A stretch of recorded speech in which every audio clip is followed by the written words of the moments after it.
आजिकार गोटे नूतन क्लास को समस्त को स्वागत जानुछि। आज आम युक्त दुई द्वितीय वर्ष एमआईएल बाध्यतामूलक जो रही साहित्य ज्योति पुस्तकर गोटे कविता पढ़ा जार ना हो वार्ता। लेखक सचिदानंद राउतराय।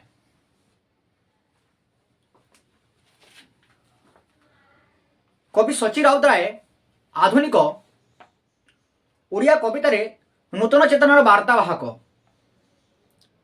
आधुनिक साहित्य सृष्टि करने क्षेत्र में आधुनिक साहित्य गोटे नूतन चेतना सृष्टि करिबारे तांकर भूमिका अनन्य। रोमांटिक सबुज गोष्ठीर प्रभाव कविता रचना आरंभ करी परवर्ती काल में प्रगतिवादी और आधुनिक कवि भाव से प्रसिद्धि अर्जन करछंती। तांकर काव्य आरंभ लेखा कौटी होईची ना रोमांटिक साहित्य क्षेत्र में। रोमांटिक साहित्य क्षेत्र में कहले कौन कौ जुगर रोमांटिक साहित्य सृष्टि होईची ना सबुज जुगर। एवं सबुज जुगर समय सीमा होची 1921 ରୁ 1935 मसीहा। एई मसीहा बा एई समय सीमा रे रोमांटिक साहित्य सृष्टि होईची एवं से प्रथम करी ओडिया रोमांटिक जुगरे बा सबुज जुगरे तांकर साहित्यटा सृष्टि करथिले एवं तांकर साहित्य गतिशील होईची ना प्रगतिवादी जुग पर्यंत, जार समय सीमा होची 1935 ରୁ 1947 मसीहा। तो प्रगतिवादी चेतना प्रथम करी से रोमांटिक चेतनार काव्य कविता लिखी परवर्ती अवस्था से कौन ना प्रगतिवादी भावधारा को भित्ति करी मत तांकर लेखा गुड़िक कौन सृष्टि करथिले। एवं एई प्रगतिवादी जुगरे क्यों प्रकार कविता देखा मिलूला ना साम्यवादी कविता मार्क्सिज्म उपरे एही कविता गुड़िक लेखा होता ना प्रगतिवादी जुगरे। एवं ताकू भित्ति करी से तांकर वार्ता कविताटा लिखिचंती। बागरीति सह काव्यरीतिर सफल समन्वय तांकर कवितार विशेषत्व। बागरीति सहित काव्यरीतिर सफल समन्वय। बागरीति माने शब्द चातुरी, शब्द खंजी देवारे से मध्य जड़े भिन्न शैली प्रयोग करछंती एवं तांकर साहित्य रचनार शैली मध्य भिन्न।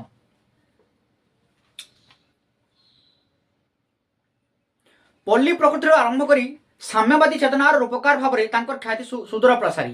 पल्ली प्रकृति माने पल्ली जीवन भावधारा को भित्ति करी से अनेक गुड़ी कविता रचना करछंती प्रारंभिक समय रे एवं परवर्ती समय रे साम्यवाद पर्यंत तांकर काव्यटा कौन होईची विस्तारित विस्तीर्ण होईची।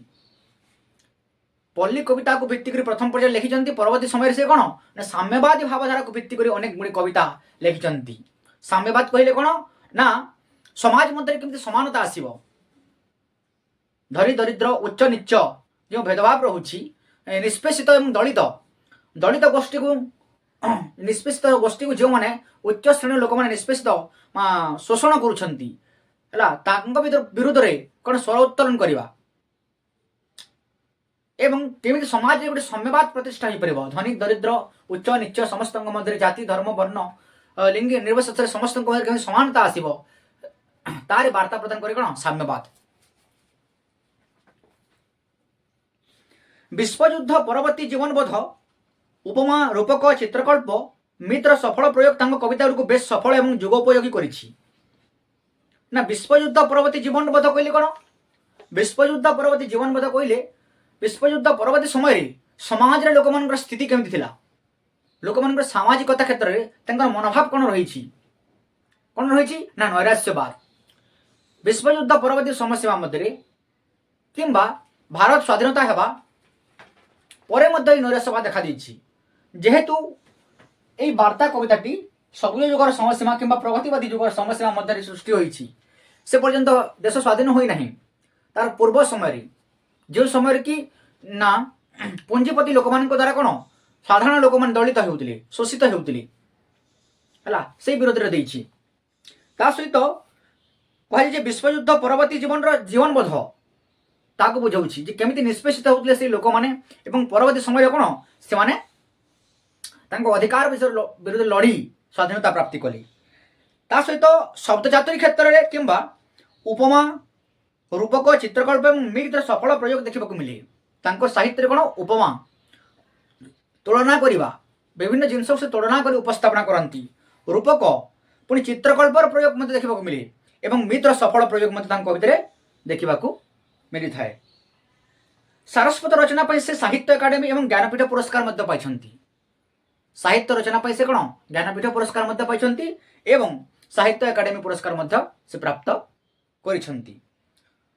ତ ବିଶେଷ କରି ସାମ୍ୟବାଦୀ ସାହିତ୍ୟ ରଚନା କ୍ଷେତ୍ରରେ ପ୍ରଗତିବାଦୀ ଯୁଗ ସମସ୍ୟା ମଧ୍ୟରେ ଏହି ସଚ୍ଚିଦାନନ୍ଦ ରାଉତରାୟ ଅନେକ ଗୁଡ଼ିଏ କାବ୍ୟ ସାହିତ୍ୟ ସୃଷ୍ଟି କରିଛନ୍ତି ବା କବିତା ସଂକଳନ ସୃଷ୍ଟି କରିଛନ୍ତି, ଯାହାକି ବିଶେଷ କରି ପ୍ରଗତିବାଦୀ ଚେତନା ବା ସାମ୍ୟବାଦୀ ଚେତନାକୁ ଭିତ୍ତି କରି ରଚିତ ହୋଇଛି।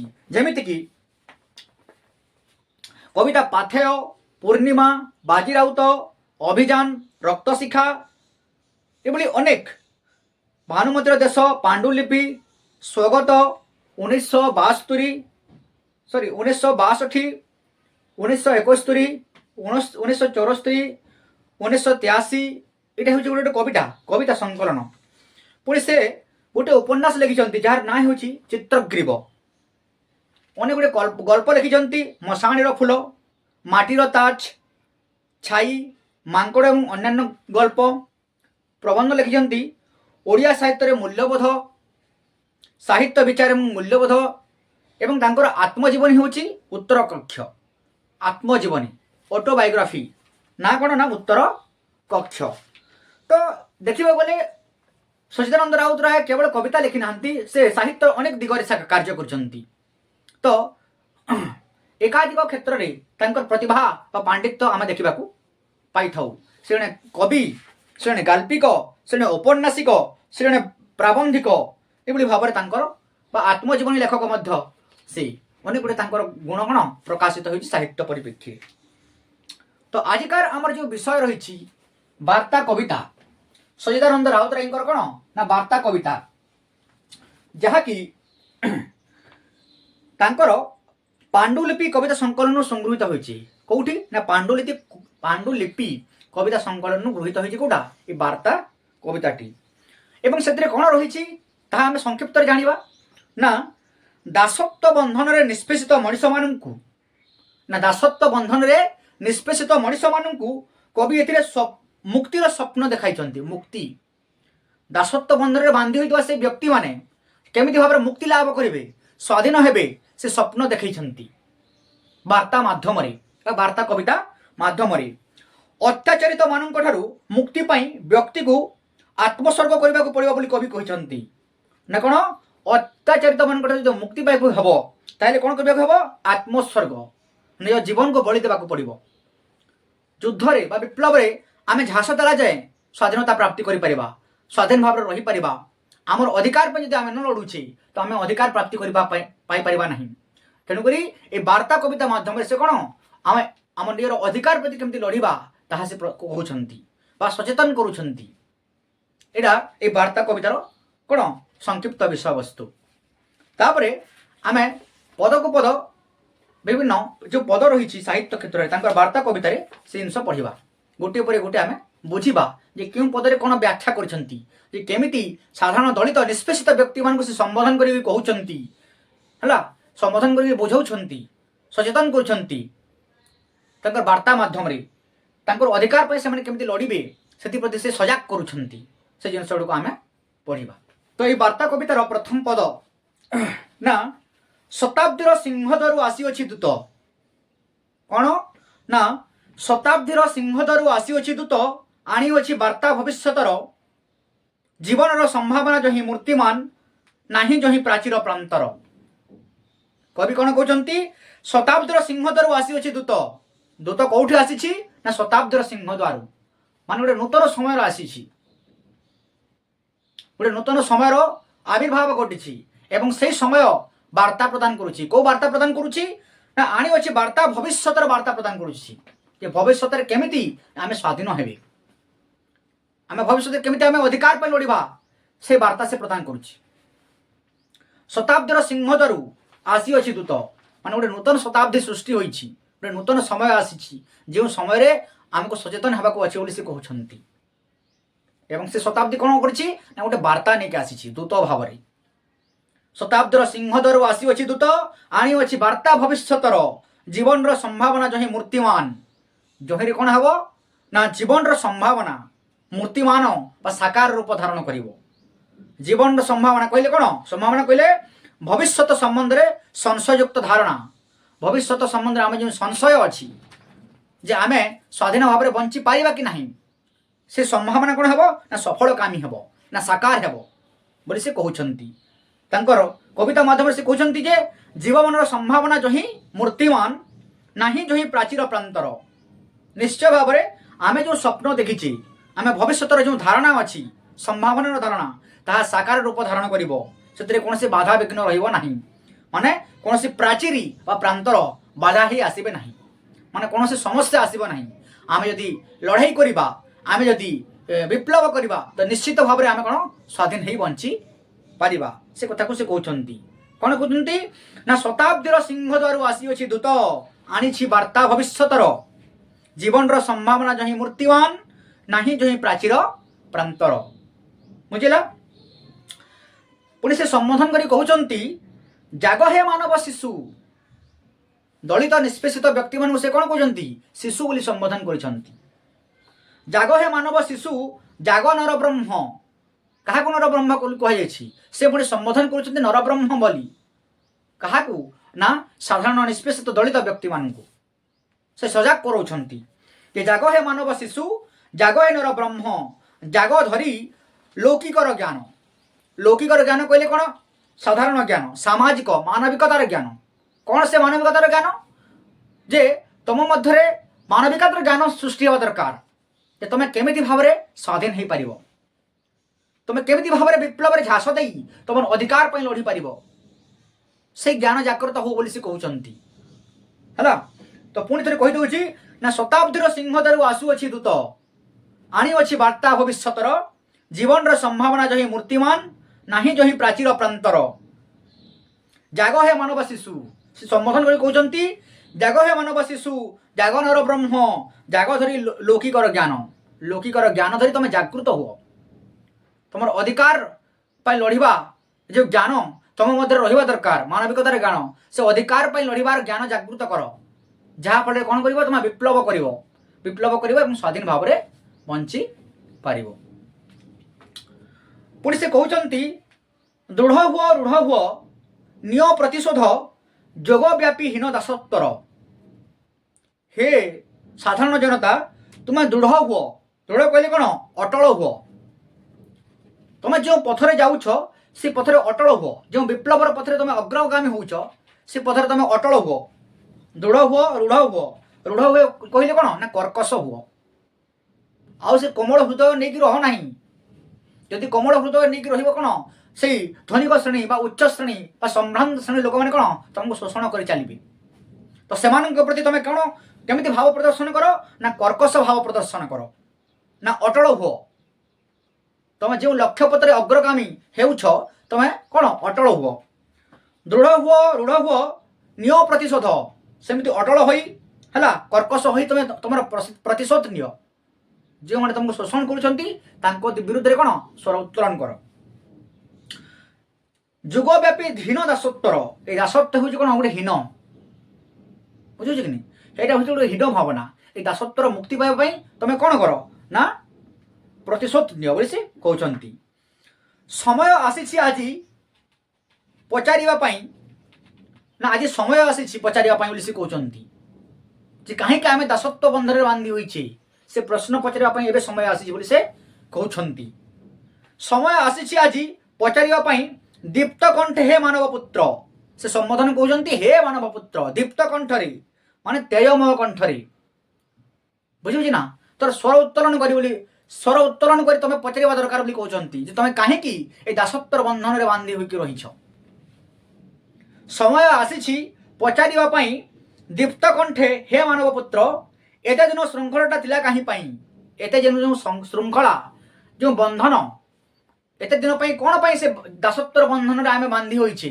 ଏବଂ ନିଷ୍ପେଷିତ ହୋଇଛେ ସେ ପ୍ରଶ୍ନ ପଚାରିବା ପାଇଁ ଏବେ ସମୟ ଆସିଛି ବୋଲି ସେ କହୁଛନ୍ତି ସାଧାରଣ ଲୋକମାନଙ୍କୁ ସେ ଚେତାଇ ଦେଉଛନ୍ତି କେଉଁ ସାଧାରଣ ଲୋକମାନଙ୍କୁ ଯେଉଁ ନିଷ୍ପେଷିତ ଦଳିତ ଲୋକମାନଙ୍କୁ ଯାହାକି ସମ୍ଭ୍ରାନ୍ତ ବ୍ୟକ୍ତିମାନେ କ'ଣ କରୁଛନ୍ତି ଶୋଷଣ କରିକି ବା ଦବେଇକି ରଖୁଛନ୍ତି ସେମାନଙ୍କୁ ସଚେତନ କରୁଛନ୍ତି ଯେ ବର୍ତ୍ତମାନ ସମୟ ଆସିଛି ଯେ ଦୀପ୍ତ କଣ୍ଠରେ ମାନେ ତେଜମୟ ସ୍ୱରରେ ତୁମେ ପ୍ରଶ୍ନ କର ହେ ମାନବ ପୁତ୍ର তুমি প্রশ্ন কর যে এতে দিন পাই কোণ পাই তুমি সে শৃঙ্খলার বা দাসত্বর শৃঙ্খলার তুমি বন্ধন বান্ধি হইকি রহিছ সেই প্রশ্ন কর বলি সে কৌছন্তি। কিম্পা লা লোহ কারাগার তোমার কাহিঁকি দাসত্ব বন্ধন লা এবং কারাগার কাহিঁকি লা তোমার প্রতি কোণ বন্ধন লা কারাগার তোমাকে কাহিঁকি বন্ধন করাই মানে বান্ধিকি রখাইলা বলে সে প্রশ্ন করুছন্তি। এর অর্থ কোণ যে কবি কহিবাকু চাহুছন্তি যে বর্তমান সময় আসিছি তুমি তোমার অধিকার পাই লড়, তবে অধিকার পাই ন লড়িলে তুমি কেবে মধ্য স্বাধীন হয়ে পারিব না, তবে কেবে মধ্য কোণ না এই যে মুক্তি লাভ করে পারিব না, তুমি সবুদিন এই দাসত্বর বন্ধନରେ বান্ধিকি রহিব। তেণুকরি সচেতন হুও, জাগ্রত হুও এবং প্রশ্ন কর, এবে তোমার সময় আসিছি বলি সে কৌছন্তি। কবিଙ୍କ ভাষারে যে সময় আসিছি আজি পচারিবা পাই দীপ্ত কণ্ঠে হে মানব পুত্র এতে দিন শৃঙ্খলাটা লা কাহি পাই কিম্পা লা লোহর কারাগার। সে পুଣି কହୁଛନ୍ତି যুগ যুগ ধরি যেতে ভীম অত্যাচার, ভীম কহিଲେ কোণ না ভীষণ, যুগ যুগ ধরি আমি যে অত্যাচার সহুଥିଲେ ভীষণ অত্যাচার সহুଥିଲେ সে কথা সে কହୁଛନ୍ତି যে যুগ যুগ ধরি যেতে ভীম অত্যাচার পীড়া দেলা মানব আত্মাକୁ কোণ পীড়া ଦେଇଛି কষ্ট ଦେଇଛି, ମାଗିବାକୁ কৈফିୟତ ଆଜି ତ ତାହାରି ବେଳ ହେଲା হে ରୁଦ୍ର ଭୈରବ। ସବୁ ଜାଗାରେ ସବୁ ପଦରେ ସେ ସମ୍ବୋଧନ କରୁଛନ୍ତି। କେଉଁ ଜାଗାରେ হে ମାନବ ଶିଶୁ ବୋଲି ସେ ସମ୍ବୋଧନ କରୁଛନ୍ତି, କେଉଁ ଜାଗାରେ ଜାଗ হে ନରବ୍ରହ୍ମ ବୋଲି ସମ୍ବୋଧନ କରୁଛନ୍ତି ହେଲା। ଏମିତି ଭାବରେ ସେ ସମ୍ବୋଧନ କରିକି ସେ କହୁଛନ୍ତି। କିନ୍ତୁ ଏଇ ପଦରେ ସେ କହିଛନ୍ତି ଯୁଗ ଯୁଗ ଧରି ଯେତେ ଭୀମ ଅତ୍ୟାଚାର ପୀଡ଼ା ଦେଲା ମାନବ ଆତ୍ମାକୁ ମାଗିବାକୁ কৈଫିୟତ ଆଜି ତ ତାହାରି ବେଳ ହେଲା হে ରୁଦ୍ର ଭୈରବ। হে ରୁଦ୍ର ଭୈରବ ବୋଲି ସମ୍ବୋଧନ କରାଯାଇଛି କାହାକୁ? ସେ ନିଷ୍ପେଷିତ ମଣିଷଙ୍କୁ, ସେ ଦଳିତ ଲୋକମାନଙ୍କୁ, ଯେଉଁମାନଙ୍କୁ କି ପଞ୍ଜିପତି ଲୋକମାନେ କ'ଣ କରୁଛନ୍ତି ନା ଦବେଇକି ରଖୁଛନ୍ତି ହେଲା, ଦାସତ୍ୱ ବନ୍ଧନରେ ବାନ୍ଧିକି ରଖୁଛନ୍ତି। ଆମେ ଯେଉଁ ଯୁଗ ଧରି ଯୁଗ ଯେଉଁ ଭୀମ ଅତ୍ୟାଚାର ଭୀଷଣ ଅତ୍ୟାଚାର ଲିପ୍ତ ରହିଛି, ଭୀଷଣ ଅତ୍ୟାଚାର ଆମକୁ ସେମାନେ କରିଛନ୍ତି ହେଲା, ମାଗିବାକୁ কৈଫିୟତ ଆଜି ତ ତାହାରି ବେଳ ହେଲା। ସେଇ কৈଫିୟତ କହିଲେ କ'ଣ? କାରଣ ପ୍ରଦର୍ଶନ କରିବା ଯେ କାହିଁକି ସେଇ ମାନେ ଆମକୁ କ'ଣ ଦାସତ୍ୱ ବନ୍ଧନରେ ବାନ୍ଧିକି ରଖିଥିଲେ, ତାର কৈଫିୟତ ମାଗିବାକୁ ହେବ, ତାର କାରଣ କ'ଣ ପଚାରିବାକୁ ହେବ ବୋଲି ସେ କହୁଛନ୍ତି। ମାଗିବାକୁ কৈଫିୟତ ଆଜି ତ ତାହାରି ବେଳ ହେଲା হে ରୁଦ୍ର ଭୈରବ, হে ରୁଦ୍ର ଭୈରବ ବୋଲି ସେ ସମ୍ବୋଧନ କରିଛନ୍ତି। হে ନିଷ୍ପେଷିତ ଜାତି, ତମକୁ କାହିଁକି ସେ ଉଚ୍ଚ ଶ୍ରେଣୀର ଜାତି ବା ସମ୍ଭ୍ରାନ୍ତ ବ୍ୟକ୍ତିମାନେ କ'ଣ ନା ଦାସତ୍ୱର ବନ୍ଧନରେ ବାନ୍ଧିକି ରଖିଥିଲେ, ତାର কৈଫିୟତ ମାଗିବାକୁ ହେବ ବୋଲି ସେ କହୁଛନ୍ତି। ତାର କାରଣ କ'ଣ ପଚାରିବାକୁ ହେବ ବୋଲି ସେ କହୁଛନ୍ତି। ଆମେ ଯେଉଁ ଭୀମ ଅତ୍ୟାଚାର ଭୀଷଣ ଅତ୍ୟାଚାରରେ ମାନେ ଭୀଷଣ ଅତ୍ୟାଚାରରେ ଆମକୁ କରୁଥିଲେ, ସେମାନେ କାହିଁକି ସେ ଅତ୍ୟାଚାର କରୁଥିଲେ, ତାର কৈଫିୟତ ମାଗିବାକୁ ହେବ ବୋଲି କହୁଛନ୍ତି। কৈଫିୟତ କହିଲେ କ'ଣ ନା କାରଣ ପ୍ରଦର୍ଶନ କରିବାକୁ ହେବ। ତାକୁ ପଚାର ଯେ କ'ଣ ପାଇଁ ସେମାନେ ଆମକୁ କ'ଣ ନିଷ୍ପେଷିତ ଦଳିତ ମାନଙ୍କୁ କ'ଣ ଆହୁରି ଶୋଷଣ କରୁଥିଲେ ବୋଲି ସେ ପ୍ରଶ୍ନ କରିଛନ୍ତି। ପୁଣି କହୁଛନ୍ତି ଶତାବ୍ଦୀର ସିଂହଦରୁ ଆସିଅଛି ଦୂତ ଆଣିଅଛି ବର ଦେବତାର। ଶତାବ୍ଦୀର ସିଂହଦର ଦୂତ ଆସିଛି ଏବଂ କ'ଣ ନେଇକି ଆସିଛି ନା ବର ନେଇକି ଆସିଛି, ଆଶୀର୍ବାଦ ନେଇକି ଆସିଛି। କାହାର? ନା ଦେବତାର ଆଶୀର୍ବାଦ ନେଇକି ଆସିଛି। କ'ଣ ହେବ ସେ ଦେବତାର ଆଶୀର୍ବାଦ? ନା ଦଗ୍ଧ ହୁଅ ଭସ୍ମ ହୁଅ ହେ ମନୁଷ୍ୟ ପୁତ୍ର, ଦଗ୍ଧ ହୁଅ ଭସ୍ମ ହୁଅ ହେ ମନୁଷ୍ୟ ପୁତ୍ର। କାହିଁକି ଏମିତି କଥା କାହିଁକି କୁହାଯାଇଛି? ଦଗ୍ଧ ହୁଅ କହିଲେ କ'ଣ ନା ପୋଡ଼ି ହେଇଯାଅ ହେଲା, ପୋଡ଼ା ହେବା, ଦଗ୍ଧ ହୁଅ ମାନେ ଜଳିଯିବା, ଭସ୍ମ ହୁଅ ମାନେ ପାଉଁଶ ହେବା। କାହିଁକି ପାଉଁଶ ହେବେ, କାହିଁକି ଦଗ୍ଧ ହେବେ, କାହିଁକି ଏମିତି କୁହାଯାଇଛି? ନା ସଂଗ୍ରାମରେ ଲଢ଼ି ନିଜ ଅଧିକାର ପାଇଁ ଲଢ଼ି ତମେ ଦଗ୍ଧ ହୁଅ, ଭସ୍ମ ପଛେ ହେଇଯାଅ, କିନ୍ତୁ ଅଧିକାର ପାଇଁ ଲଢ଼ ବୋଲି ସେ କହୁଛନ୍ତି। ଯେ ପର୍ଯ୍ୟନ୍ତ ଆମେ ଡରିବା ଦଗ୍ଧ ହେବା ପାଇଁ, ମୃତ୍ୟୁବରଣ କରିବା ପାଇଁ, ସେ ପର୍ଯ୍ୟନ୍ତ ଆମେ କ'ଣ ସ୍ୱାଧୀନତା ପାଇପାରିବା ନାହିଁ। ତ ସେ ଜତାଇ ଦେଉଛନ୍ତି ଯେ ଶତାବ୍ଦୀର ସିଂହଦରୁ ଆସିଅଛି ଦୂତ ଆଣିଅଛି ବର ଦେବତାର। ଦଗ୍ଧ ହୁଅ ଭସ୍ମ ହୁଅ হে ମନୁଷ୍ୟ ପୁତ୍ର, হে ମନୁଷ୍ୟ ପୁତ୍ର ତମେ ଦଗ୍ଧ ହୁଅ, କ'ଣ ନା ଭସ୍ମ ହୁଅ, କୀଟ ସମ ହୁଅ ନିଷ୍ପେଷିତ, କୀଟ ପରି ତମେ ନିଷ୍ପେଷିତ ମଧ୍ୟ ହୁଅ, କିନ୍ତୁ ସଂଗ୍ରାମ କର। ସେ ସଂଗ୍ରାମରେ ତମେ ନିଷ୍ପେଷିତ ହୁଅ, ପୋଡ଼ିଯାଅ, ଭସ୍ମ ହେଇଯାଅ ପଛକେ, କିନ୍ତୁ ସଂଗ୍ରାମ କର ବୋଲି ସେ କହୁଛନ୍ତି। କାହାପରି ନା କୀଟ ସମ, କୀଟ ଯେମିତି ସଂଗ୍ରାମ କରେ ଏବଂ ସେ ଆଲୋକର ଝାସ ଦେଇ କ'ଣ ନିଜ ଜୀବନକୁ କ'ଣ ନିଛାବର କରିଦିଏ, ସେଭଳି ମଧ୍ୟ ତମେ ଏଇ ସଂଗ୍ରାମରେ ବା ବିପ୍ଳବରେ লিপ্ত রহি নিজ জীবনকে মধ্যে উৎসর্গ করে দিও, কিন্তু বিপ্লব কর, সংগ্রাম কর বলে সে কହୁଛନ୍ତି। কবিଙ୍କ ভাষাରେ না শতাব্দীর সিংহদর আসিଅଛି দূত, আনিଅଛି বর দেবতার, দগ্ধ হুଅ ভস্ম হুଅ হে মনুষ্য পুত্র, কীট সম হুଅ নিষ্পেষিত। পুଣି পদ ଅଛି লভ তহু জ্ঞান রশ্মি বুঝ আজি মূঢ়, লভ তহু জ্ঞান রশ্মি। তুমি যে নিষ্পেষিত হেউছ ହେଲା, তুমি নিজ জীবনকে উৎসর্গ করি বা তোমার পূর্বপুরুষ মানে যে জীবনকে উৎসর্গ করে যাইଛନ୍ତି তম পাই ହେଲା, সেতু তুমি জ্ঞান লাভ কর। কোণ কହୁଛନ୍ତି লভ তহু জ্ঞান রশ্মি, জ্ঞান রূপক রশ্মি বা আলোক লাভ কর তুমি বলি কହୁଛନ୍ତି। হে বুঝ আড়ি মূঢ়, বুঝ আজি মূঢ়, মূঢ় কহিলে কোণ অজ্ঞান, হে অজ্ঞান ব্যক্তি মূঢ় ব্যক্তি মানে তুমি বুঝ, তুমি সে জ্ঞানକୁ লাভ কর বলি সে কହୁଛନ୍ତି। লভ তহু জ্ঞান রশ্মি বুঝ আজি মূঢ়, কারণ কে সেই পীড়নর, যে তোমার অত্যাচারর কারণ কোণ, তুমি যে অত্যাচারিত হেউছ কাহা দ্বারা, উচ্চ মানে সম্ভ্রান্ত ব্যক্তি ମାନଙ୍କ দ্বারা তুমি যে অত্যাচারিত হেউছ, নিষ্পেষিত হেউছ, শোষিত হেউছ, তার কারণটা বুঝ তুমি এবং তোমার জ্ঞানর উদয় কর বলি কହୁଛନ୍ତି। বুঝলা, কবিଙ୍କ ভাষাରେ লভ তহু জ্ঞান রশ্মি বুঝ আজি মূঢ়, কারণ কে ସେହି ପୀଡ଼ନର, ସେ ପୀଡ଼ନର କାରଣ କ'ଣ ଅଛି ସେ ଜିନିଷକୁ ତମେ ବୁଝ ଏବଂ ତମର ଅନ୍ତର ମଧ୍ୟରେ ଥିବା ଜ୍ଞାନ ତାକୁ ତମେ କ'ଣ କର ନା ବାହାର କର, ଉଜ୍ଜୀବିତ କର, ବାହାର କର ବୋଲି ସେ କହୁଛନ୍ତି। ତାହାରି ଉଚ୍ଛେଦ କର, କରରେ ନିର୍ମୂଳ, ସୈନ୍ୟ ପରି ନିୟ ପ୍ରତିଶୋଧ। ତାହାରି ଉଚ୍ଛେଦ କର, କରରେ ନିର୍ମୂଳ ମାନେ ଯେଉଁ କାରଣ ରହିଛି ହେଲା, ସେଇ କାରଣକୁ ମୂଳରୁ କ'ଣ ଉଚ୍ଛେଦ କରିଦିଅ, ବିନାଶ କରିଦିଅ। ଯେ କ'ଣ ପାଇଁ ସେମାନେ ଆମକୁ ଆମେ କ'ଣ ଶୋଷଣ କରୁଥିଲେ, ତାର କାରଣକୁ କ'ଣ ପୁରା ନିଷ୍ପେଷିତ କରିଦିଅ ଏବଂ ସେଇ ବ୍ୟକ୍ତିମାନଙ୍କୁ ମଧ୍ୟ ନିଷ୍ପେଷିତ କର ବୋଲି ସେ କହୁଛନ୍ତି। ତାହାରି ଉଚ୍ଛେଦ କର, କରରେ ନିର୍ମୂଳ, ସୈନ୍ୟ ପରି ନିୟ ପ୍ରତିଶୋଧ। କାହା ପରି? ସୈନ୍ୟ ପରି। ସୈନ୍ୟ କହିଲେ କ'ଣ? ଛଞ୍ଚାଣ। ଛଞ୍ଚାଣ କହିଲେ କ'ଣ? ଚିଲ। ଚିଲ ପକ୍ଷୀ ପରି ତୁମେ କ'ଣ ପ୍ରତିଶୋଧ ନିଅ ବୋଲି ସେ କହୁଛନ୍ତି। ବୁଝିଲା କି ନି? ଝାମ୍ପି ନିଅ ସେଇ ବ୍ୟକ୍ତିମାନଙ୍କୁ, ଯେଉଁ ବ୍ୟକ୍ତିମାନେ କି କ'ଣ ତମକୁ ଶୋଷଣ କରୁଥିଲେ ବୋଲି ସେ ବାର୍ତ୍ତା ପ୍ରଦାନ କରୁଛନ୍ତି। କବିଙ୍କ ଭାଷାରେ ଯେ ଲଭ ତହୁ ଜ୍ଞାନ ରଶ୍ମି ବୁଝ ଆଜି ମୂଢ଼, କାରଣ କେ ସେହି ପୀଡ଼ନର, ତାହାରି ଉଚ୍ଛେଦ କର, କରରେ ନିର୍ମୂଳ, ସୈନ୍ୟ ପରି ନିୟ ପ୍ରତିଶୋଧ। ତମେ କ'ଣ ତମର ଜ୍ଞାନର ଉଦୟ କର, ହେ ଅଜ୍ଞାନୀ ମାନେ, ହେ ମୂଢ଼ମତି, ତମର ଜ୍ଞାନର ଉଦୟ ହେଉ ଏବଂ ଅତ୍ୟାଚାରିତ ଯେଉଁ କାରଣ ଅଛି ସେ କାରଣକୁ ପ୍ରତିକାର କର ଏବଂ ନିର୍ମୂଳରୁ ତାକୁ ନିର୍ମୂଳ କରିଦିଅ ବା ଧ୍ୱଂସ କରିଦିଅ ଏବଂ ସୈନ୍ୟ ପରି ତମେ ପ୍ରତିଶୋଧ ନିଅ ବୋଲି ସେ କହୁଛନ୍ତି। ଏହି ପଦରେ ସଞ୍ଚାଣ ପରି କ'ଣ ପ୍ରତିଶୋଧ ନିଅ ବୋଲି ସେ ବାର୍ତ୍ତା ପ୍ରଦାନ କରୁଛନ୍ତି କବି। ପୁଣି କହୁଛନ୍ତି ସେହି ତୋର ମହାଧର୍ମ ତୋ ଶ୍ରେଣୀ ଚେତନା।